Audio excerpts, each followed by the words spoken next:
All right, hello guys, and welcome back to this episode of Sounds Like NYC. Today, I am. We have. Today we have a band of three very international individuals, and they go by the name Stereoship. Correct?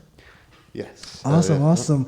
Well, it's like nice having you guys over, and if you want to, can we just get like a introduction, like a self introduction of each member? Yeah, absolutely. My name is John Curran. I'm the guitar player for Stereoship. Awesome. Dustin Graziano. I'm a singer, bass player of the band Stereoship. Yeah. Nice to meet you. Yes. Juan Anthony. I play drums and backing vocals too sometimes. Great. So like right before we started recording, it's like very interesting how you guys met and kind of like the makeup of the band, and it's kind of funny because we have one Irish, one American, and what do you call one Puerto Rican? Sorry, I just had like a blank on my mind. Sorry about that. Yeah. So let's talk about how you guys met and just like the circumstances of like you guys forming this band. It's different, you know. It's definitely like definitely a 21st century thing. Craigslist was mostly the reason for all of our meetings. And the original band that we had, the original members was all Craigslist as well, you know. Right. I came to the city for college from Buffalo. I'm from Buffalo. Yeah. The Buffalo area, smaller town called Mayville. Anyway, I came to the city for college in 2017 in the fall, and I was looking for band members for so long, maybe like 6 months with no luck or anything. I was trying out for different bands and stuff, and then one day, you know, John just comes into the group. I was jamming with this other member, former member. Juan De La Luz. He's actually a band called Sad. I don't know if you heard of them. Shout out never to heard a of them, band called sorry. Sad. Yeah, Okay, no, they're sure. another New York City, Brooklyn He band. was the forming. Yeah. Yeah, it was him and Peyton Gutierrez. Okay, cool. Yeah, and you know, but you know, some people, you know, just get disinterested, or you know, it's finding your sound. It's gonna happen. You're gonna work with different people. Yeah. But me and John, ever since we had met in that original group, I had known that, like, you know, he's doing some great things on guitar. You know, and it's really something that I'm gonna be able to work with creatively. And I wasn't the bass player at the time, actually. I was just the singer, songwriter, and lyrics. I used to shout out to John Barrett, who is also a musician, who was our bass player for pretty much our entire time until A long time. Yeah. I didn't actually start picking up the bass guitar until maybe about beginning of this year, like right around the time, you know, coronavirus happened. I had a lot of spare time. Yeah, no, it's like very funny. It seems like there's so many bands where, you know, it's kind of like the situation where, like, you know, too many guitarists, not enough bassists, so you got to do what you got to do in order to, you know. And that's what happened, man. That's Exactly what happened, man. It was just like, you know, I learned how to play the bass guitar when I was like, you know, 14, 15, and then I was like, you know, I can do it, but like, why not just like go for it and own it? Because we're having such trouble finding a bassist that works and that clicks, and so and we just met Anthony, I think, right around Nice. coronavirus time. Yeah. And so was there like a audition process when Anthony started playing, or like what's up with that? Anthony, I think he just told me to pass by. And he emailed me, and I just always have the attitude of it's better to do it in person. So you emailed me. I just like, I actually emailed him. Yeah. You get mixed up with the ads. And, Too many ads. Yeah. But yeah, I emailed him and just asked him to come and jam, and you know, it was clear after the first time of meeting him, you know, that's the thing too. Is like together. I was like, John, you know, what kind of music is this guy like? You know, I mean, like, we don't know anything about him. He's just coming in. We're gonna jam. Okay, but I mean, like, it took one practice really to just know that, like, we could have some potential as a group together. Okay, that's great to know. Yeah. Yeah. Probably So from the first note. yeah, oh, that's so It was the sweet. very first, Yeah. very first note. Yeah. So like speaking about like finding your sound and just like connecting, resonating as like a three-piece band. Like I was like listening. I believe it's your latest single, or it's the single that like automatically plays when I like hit your link, like on Instagram, and like I love it. It's like very, like David was like telling me that it's like very, it's like a road trip soundtrack basically, and I definitely agree with that. But it's kind of funny because like I dig it. yeah, because like if it wasn't for kind of like the like I guess the more, I don't want to say vintage, but the more classic rock sounding vocals, you guys would be like a very regular indie band, in my opinion at least, which isn't a bad thing either way with the vocals that you guys have now, or if it was more like polished, higher, singing. But like, yeah, so how did you guys form your sound, and like what are your guys' biggest like influences as a band? Right. I mean, yeah, you said classic and like a vintage tone, behind, especially the vocals too, is we all kind of go and love that original, I guess not original, but flourishing rock era of the 60s and 70s, like bands like The Doors and Led Zeppelin, and I don't know, you guys, go ahead. Yeah, The Beatles. Yeah. Pink Floyd, all huge Pink Floyd fans. And obviously we like more modern stuff as well, but Yeah. I feel like that's what we have most in common. We Yes. differ in our Yeah. taste of modern music, though. I think How, it's interesting. like how so? Go ahead. Tell them like the type of recent bands like you Well, like. yeah, I'm pretty much, rock music is my favorite genre. I know that for sure. Like, so pretty much anything I listen to is either classic 60s, 70s, or 90s rock, Chili's. I mean, you're big into the Nirvana. Radiohead, though. Oh yeah, Radiohead. You're- Yeah, and, Radiohead rock as well. They definitely do. And even modern bands, Kings of Leon, Arctic Monkeys. Oh man, Kings of Leon. Yeah, Yeah. no, I love They're them great. too. Yeah, No, I they're did, great. Yeah, I did. love Kings Yeah. of Leon. But I'm pretty firmly, in rock. Like I do like other genres, but nothing captures me the same way the rock music does. Yeah, no, that's like totally understandable. Yeah, yeah. So how about your, Yeah, like okay, I don't know if it's like too modern or whatever, but too modern? like I'm into some of the heavier bands. Ooh, what bands? Like System of a Down and Primus. Okay, is cool, a really good band that I love. And I guess more recently, I really like what Mac DeMarco's doing. Oh yeah, yeah. I don't know. That's they're awesome. And there was this band, I think 2014, 2012, that did Alabama Shakes. Oh yeah. They were big during that time. Yeah. That was, I heard that album, or was it Sound and Color or Yeah. something might be the name of the album. Yeah. And I was like, whoa, dude, that's some great rock right there. Yeah, some great rock yeah. music. And, Yeah. You got hold on. I always go back to like Brian Eno and Okay. just rock with him a while. But I'm also a lot with contemporary ambient and John Frusciante's solo stuff, and White Denim from Austin. Yeah. I've never heard of them. Like, what kind of band are they? They're a rock progressive type of jazz. Well, not jazzy, but they are experimental with their sound. And the drummer is bizarre. They changed them, but it's got the essence, Yeah. And what else? I don't know. Maybe along the way, a few bands will pop up. Yeah. Okay, I see. Yeah, it's If very. if I could like say something about our sound, it would just be like we're electrifying. There's gonna be moments that are intense, and just like fast paced, and then there's gonna be moments that are less dynamical, I guess, more quieter, and it builds up to this huge thing, and it's the wow factor that I think we really like. Yeah, and along the lines that you were saying about the vocals and sounding more like some classical. Yeah.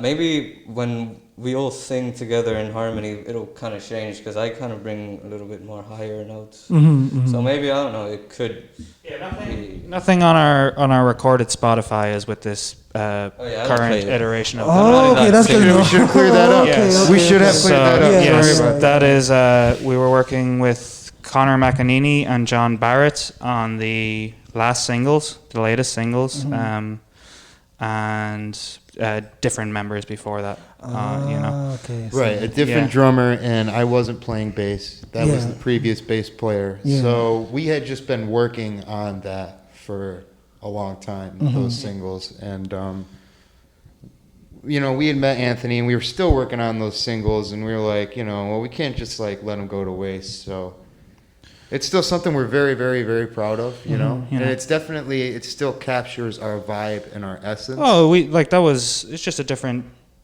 period of the band, you know? Like, it was still Stereoship, you know? And Connor, I think, did a fantastic job producing it. Like, the live track doesn't sound, you know, it was a lot of production work went into it, you know? A lot of production. As far as like our first two EPs were produced by someone in a different manner, and Connor's just, you know, you can hear the quality sound production and the difference between just those two singles and our EPs. So, but we're, you know, I actually think we're looking forward when it comes to releasing music to us three. I think we're all on the same page when our next mission is an album. Awesome. Well, if you guys don't mind, we could just take this time to listen. If you guys don't mind, obviously, just like listening to to your latest single. That's cool. Yeah, That's and what's great, the name of it again? I forgot. So the single is Weirdo, and then we kind of did like a side, B side type deal, where there's another track called "The World Is What You Make." Okay, awesome. Well, let's take a listen to that really quick, and boop.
Hey guys, welcome back to Sounds Like NYC. As you can see, our previous camera kind of died on us, so it's always good to have a backup replacement camera. But I am back with the guys of Stereoship, and let's talk about that single. You guys were telling me before that actually that single isn't or like the current lineup hasn't actually didn't.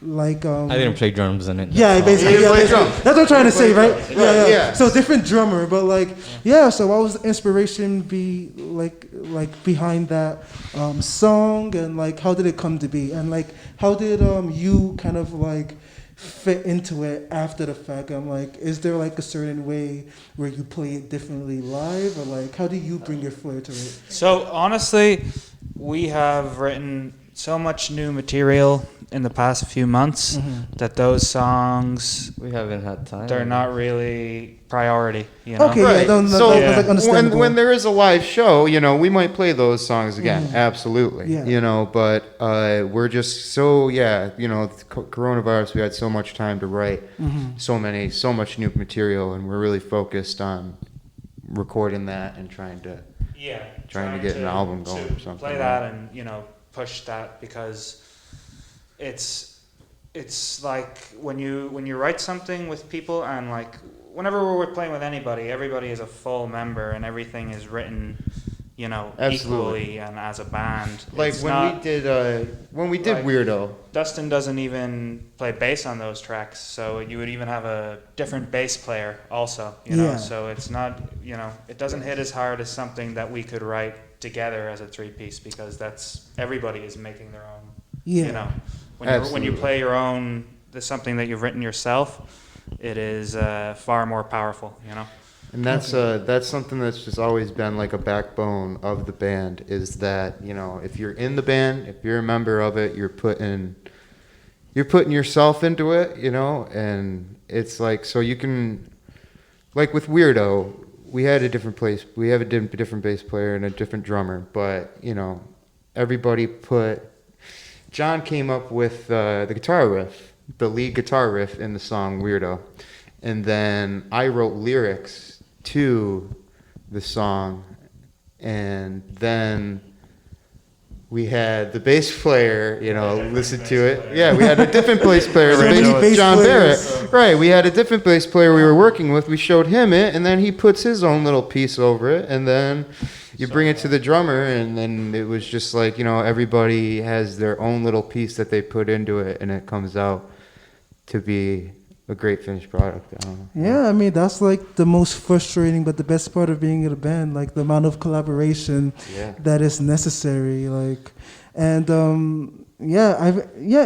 it's fun, you know, definitely. It's like very fun. I think it's never come as natural, though, with the group that we have now. That's great to know, And yeah. just because, gosh, practicing for, I don't know, maybe like 2-3 months now or whatever. Yeah. And the things have just come Yeah. as, like that, you Yeah. know, the progress is. So we met him in February, but he went back to Puerto Rico. Oh, for- okay, yeah, see, yeah, for, yeah, yeah. when it was really Yeah. bad here, you Yeah, know, with yeah. coronavirus, you know, yeah. Yeah, I mean, it's good to know that you came back safely and whatnot. Yeah, Started getting bad over there. yeah. Right. Oh, it's Jeez, terrible. dude, Well, yeah. like speaking of which, like obviously before the end of the world, what was it like? You know, well, I guess I could like only ask you two guys, since you weren't in the band before the end of the world. Actually Oh, you- joined before the end of the world. I got there in February. So, Yeah. did you guys like play a show to? Oh yeah, Yeah, you yeah. guys have, yeah. So sorry, yeah. So how was it like? We didn't play a show. We just practiced a lot. Just practice, okay. practiced No, a lot. well, you played a show recently, right? recently. Yeah. Oh, yeah. Yeah. Okay. Just this Okay. last Saturday, we Yeah, played a yeah. show, and it was and it wasn't anything huge, you know, because of the virus. We Yeah, don't want to yeah, have a yeah. huge gathering, so it was maybe like 10 to 12 people, and Yeah. they all loved it. Yeah. It was a great time. We had like a little tiny like mosh pit breakout. That's cool. Yeah, it was Yeah, cool. yeah. No, it was cool. Yeah. It was great. But before pre-corona, Mm-hmm. I'll say. We were gigging out at bars like we really like the Lower East Side. It has a good scene. Yeah, that just yeah. of young people that want to go and listen to music. Mm-hmm. You know, from a very diverse background, and it's awesome. And so bars like the Bitter End, we've played.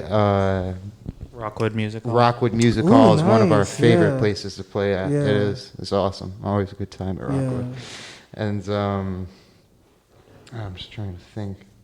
Oh, Parkside Lounge we've played as well. Yep. That area is just, we've played a couple places in Brooklyn as well. We played Caffeine Underground. There's a spot called The Nest that is gaining popularity, I do believe, from what I've seen. Oh, really? Well, Okay. not, was gaining. Pre-COVID, yeah. Pre-COVID, it Yeah. was gaining momentum. Yeah. When we were there, I feel like it wasn't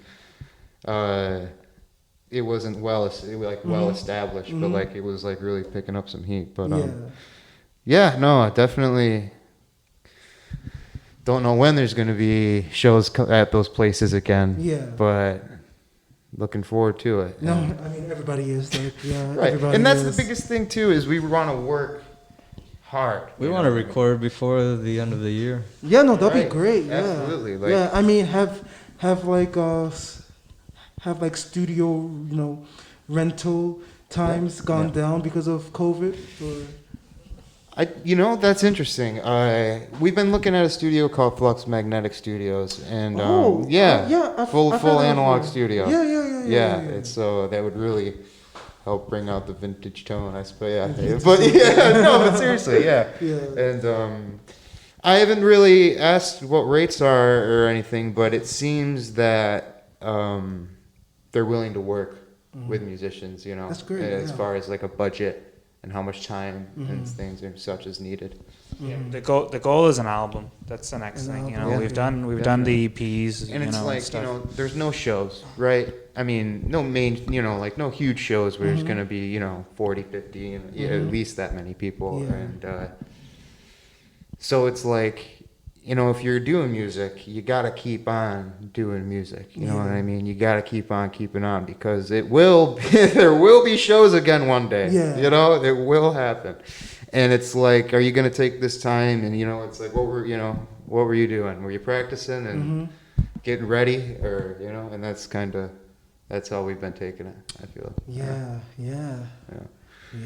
I mean, but I know that it has been hard to find motivation because, and that's what I'm trying to get at, is that it's been hard to find motivation because, of course, we love playing live. That's what music, you know, like, that's what music's all about, you know, is, you know, the interaction between the artist and the audience, you know, we live for that. Yeah. You know? It's awesome. Yeah. But that will happen again, you know? It's just like, take this time and get good. Yeah, exactly. Yeah. You know, perfect your craft, Yeah. or, you know, nothing's perfect, but yeah. How have you guys?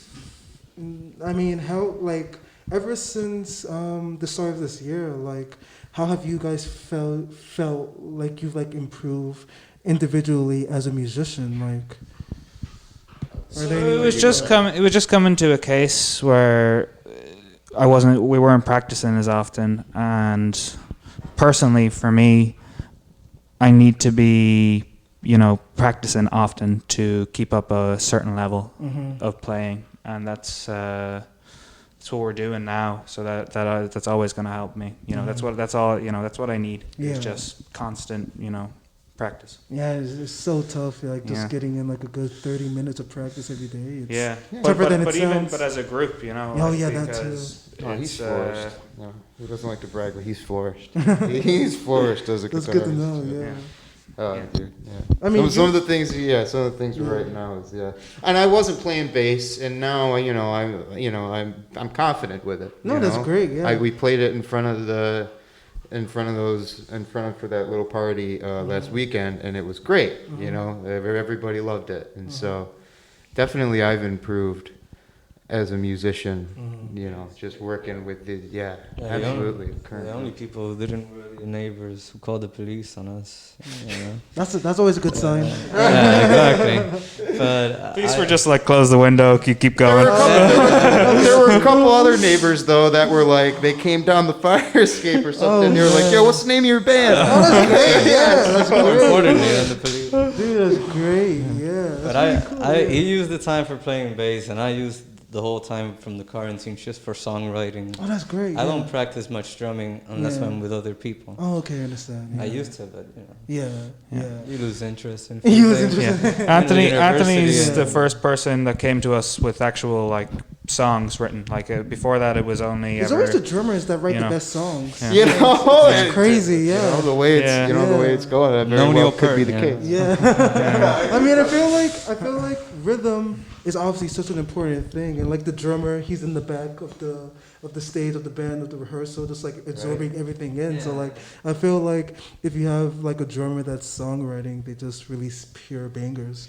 No, for sure. We've already, you know, like you said, never before we had a drummer do that, and we've already worked on the chord structures and everything for the songs, and some real good potential Awesome, going there yeah. too. It's always great having like fresh, more ideas. You know? No, definitely, Always.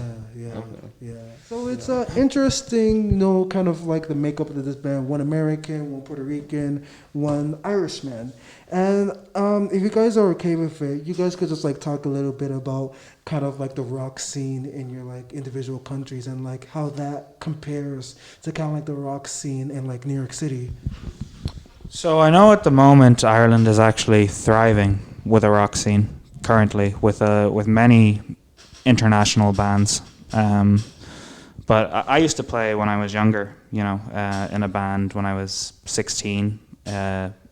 I lived in a very rural area, like, in the northwest corner of the country, and there wasn't really much of a scene at that time, in that place. The recession had just hit in around that time. Like, there was a lot of money.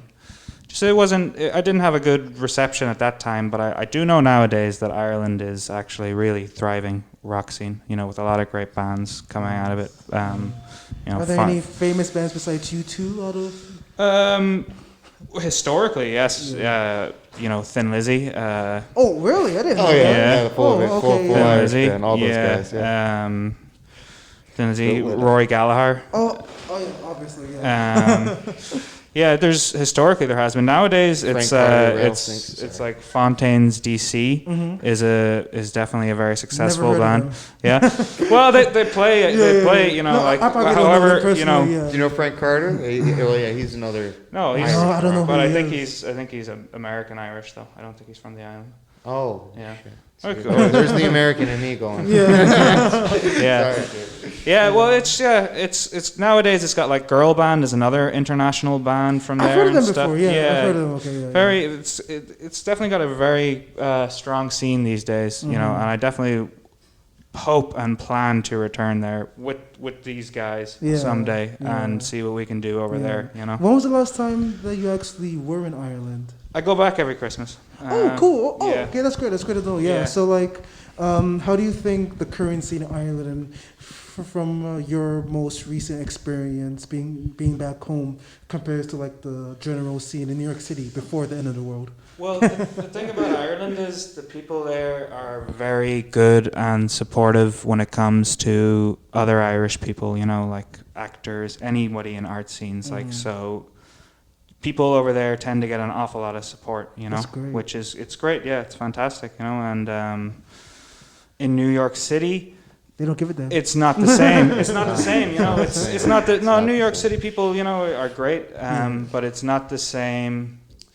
It's just a different thing, It's not the same over here. But the scene is very exciting, I find, and it's, there's lots of great opportunities and, great shows to play here and stuff, There's the thing I could say about the scene, just been from going out and pre-coronavirus, just from going out into these New York City bars and places that we're rocking, is that it's like it's a diverse crowd. It's like there are people who love this type of music and stuff, but there's a lot of things you can do in the city. There's rave clubs, a lot of people love doing that, and there's and go on and on about the things of the nightlife you can do in New York City, so it's not there's not there's just less people doing it, I guess. It's not a mainstream thing, rock music anymore. It's not huge mainstream. It's kind of good, I guess, I would say. Yeah, what do you think it's good? Because now everyone has the total liberty of doing whatever they want. That's don't true, have yeah. any stream to go on with. Yeah.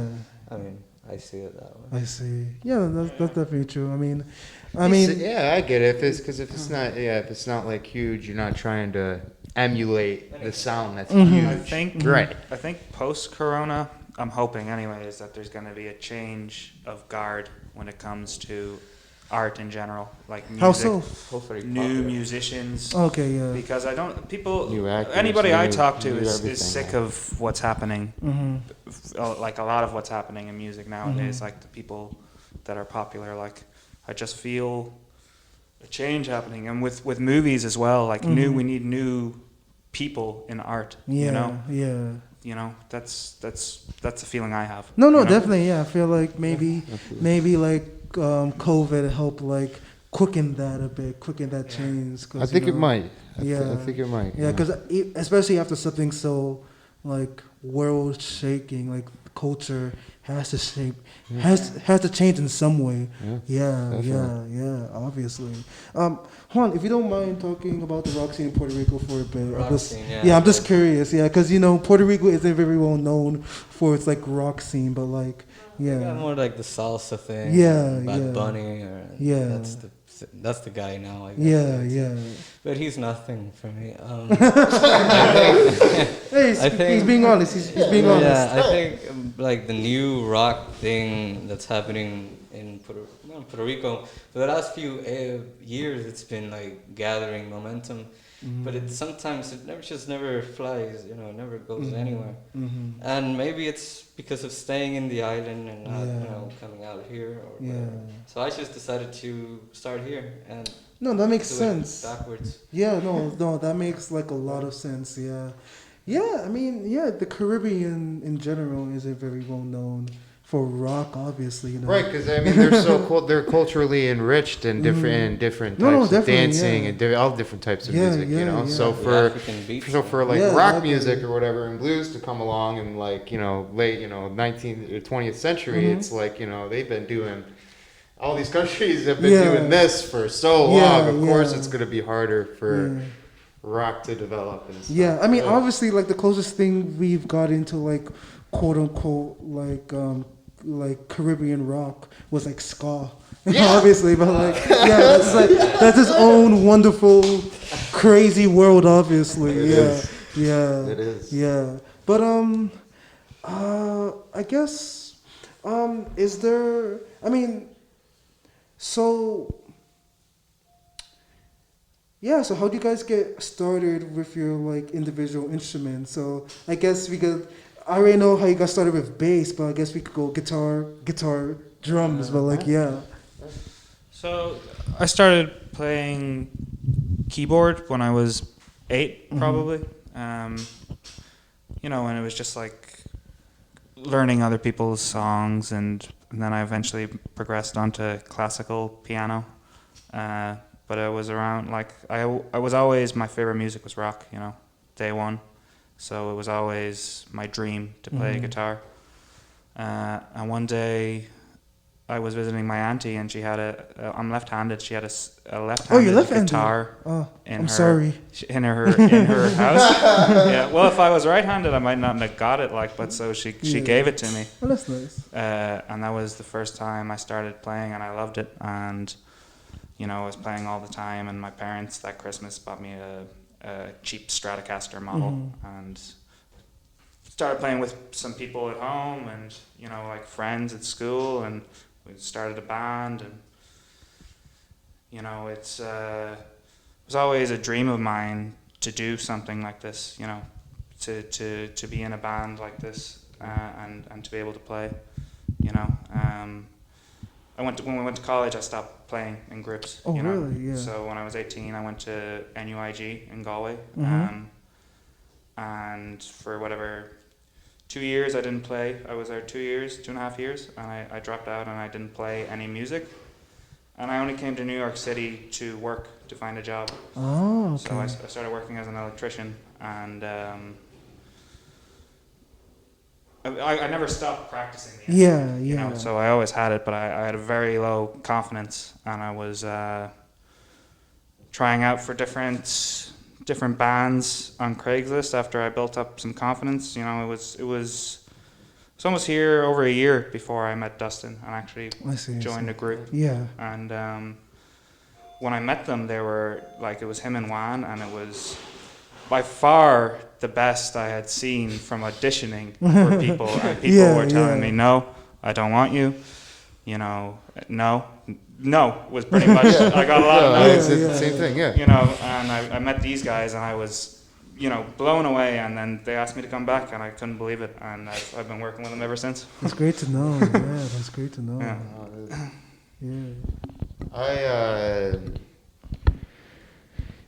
I wasn't really, so I guess my musical kind of like inspiration started to kick off around like age maybe 15. I started just, I got a trombone. I was playing in the band, in the school's band, from a small school. Graduated with like 67 kids. But, so I've been surrounded by music, by rock music my entire life. My mom was blaring AC/DC like when I was like 4 years old. Yeah. So, right. Yeah. So, but around like 15. What was the lyric that your brother mistook for some G? Oh, it's done dirt cheap. It's dirty deeds. Done dirt cheap. And my brother thought when the AC/DC song was playing, because he's so young, it was what was it? It was dirty deeds, Monster cheese. Yeah, Monster cheese. Yeah, yeah. It was like my mom was like, no, not the word, son. No, right. And I think so yeah, like 15, 16, started getting a little rebellious. My parents had divorced years before anyway, or whatever. But started getting a little rebellious, and. I had found The Doors, cool, Jim yeah. Morrison, Awesome. and was really an inspiration for me to like just start writing. Maybe not start singing and be in a huge rock band, maybe not yet, but like to just express my thoughts and through words and my feelings through words. And my friend in high school had a Kiss tribute band. Awesome, yeah. And I followed them around a lot because I loved rock music, Yeah. This is during that rebellious stage. And so eventually that's when I first learned to play the bass guitar, like the ins and outs, what notes are what, G, A, B, C, whatever. And but I didn't take it serious until Corona. Awesome. And then I started really working hard on the bass. Okay, But yeah. And finally, let's end this episode off with Juan giving us your background story on drums and how you got started. So I think it was on a little play kit, just one drum, sticks tied to it. Yeah. Just for kids. Yeah. I got that I think for 4 years old maybe. Oh, yeah. And then I got into cracker cans, and Downgrade almost. I